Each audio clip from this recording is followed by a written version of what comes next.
I am not a hater of Michael Bay. I'm gonna put it right out there. Nor am I a person that actually loves his films. There's probably 3 or 4 movies that I actually can find entertainment value in, including The Rock, Armageddon, The Island, and the first Transformers. But I just have no energy to spend my life running around and hating Michael Bay. When he had his new movie coming out called Pain and Gain, and I saw that first initial trailer to the film, I thought, like, could this be a Michael Bay movie worth rooting for? Could this be a film where, hey, Michael Bay is not such a bad guy? Yeah, look, he can take a true story that happened in real life, and yes, he did Pearl Harbor, but of course he took the truth and just went crazy with it. So maybe this movie, since it says this is a true story, Pearl Harbor, yes, it happened, but the movie never stated that it was based on a true story. But this one says based on a true story, so I felt like, okay, maybe he can take a true live event that actually happened, a very terrible event, and make it very interesting and entertaining and something worth our time. Now, this movie stars Mark Wahlberg and Anthony Mackie and The Rock, Rebel Wilson, Tony Shalhoub, and Ed Harris, and some other people that I just don't know their names right now. So, going into this movie, I had my expectations in check.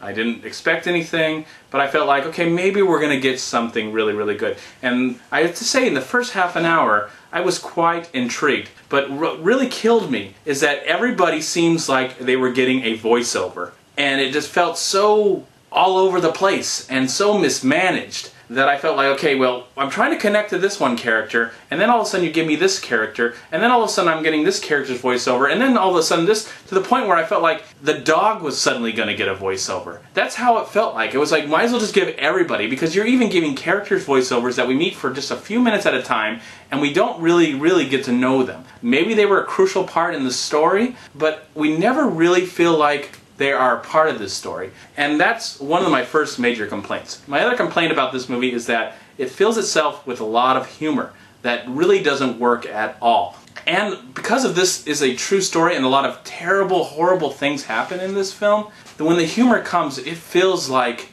it's so insulting. It feels like something that really insults my intelligence, because I'm like, this is not funny. I mean, this stuff, if you're saying this is a true story, then this stuff really happened. And it makes me really just disturbed and depressed and very saddened, because I just don't find any of these characters reliable or enjoyable or interesting.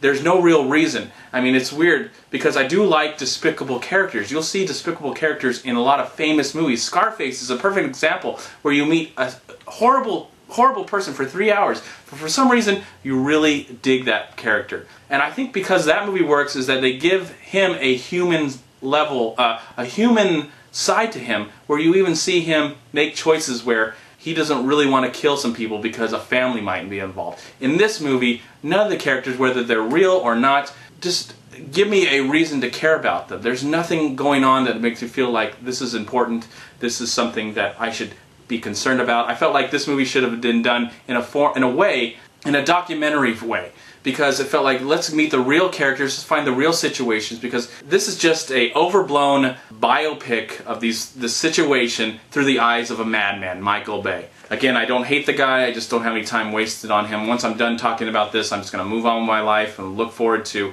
whatever else is coming out and see what he can do with Transformers. But I doubt Transformers 4 will be any good, even though I did like the first one and I hated the second one, and I kind of enjoyed the third one. More of a guilty pleasure. But in those movies, those are fun, those are entertaining, so he can just go crazy off the wall. But when you take a true story with real people in real situations, there's just no redeeming value in this whole movie. And that's what I felt like was so just insulting to an audience, and to the real people that really experienced this, because maybe they're idiots in real life. But I felt like Michael Bay just took a real true story, probably with real elements, and he decided to just give it his own sense of humor. And Michael Bay's sense of humor is, I don't understand Michael Bay's sense of humor. He is not funny. I mean, there are many reasons that I can elaborate on how much this movie just did not work for me. I really wanted to give this movie the benefit of the doubt, but I just felt very betrayed. But of course, you know, I'm not too mad, because I knew it was Michael Bay. I'm not a big fan of his, but I want to try and give him, I don't know why. Why do I even try? I don't know.